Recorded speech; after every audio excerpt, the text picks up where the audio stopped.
নমস্কার বন্ধুরা, এটা আমার প্রথম ভ্লগ না, নিজের ভয়েসে প্রথম ভ্লগ। তোমরা দেখো, আশা করি তোমাদের ভালো লাগবে। আর আমারও সকালটা শুরু হয় আর 5টা হাউস ওয়াইফের মতনই। সকালে ওঠো, স্নান করো, পুজো দাও, তারপর রান্নাঘরে। আর আমি সব কিছু কেটে বেছে নিয়ে রান্না করা শুরু করতে ভালোবাসি, না তো পরে ঘাবড়ে যাই।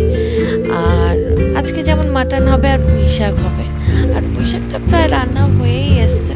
আর তার মাঝখানেই আমিও সকালে ব্রেকফাস্টটা সেরে নিলাম। হ্যাঁ, আর একটা কথা তো বলতেই মনে নেই, আমার কর্তামশাই কিন্তু অনেক সাহায্য করে আমাকে সকালে কাজে। হ্যাঁ, আর এদিকে একদিকে মাটন আর একদিকে ভাত বসিয়ে দিয়েছি, তাহলে তাড়াতাড়ি হয়ে যাবে।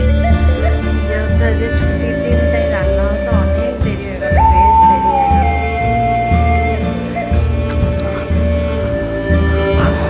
পেঁয়াজগুলো এত ঝাঁজ যে কড়াইয়ে দেওয়ার সময় না চোখ একদম জ্বালা জ্বালা করছে।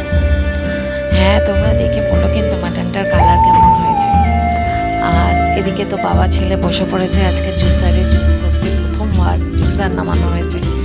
তাদের তো জুস আজকে বানাতেই হবে এরকম।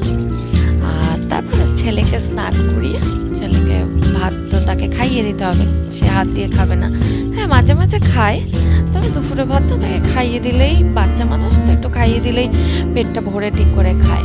আর টিভি দেখার সময় তো তাকে টিভি দেখতেই হবে। আর তারপরে আর কি আমরা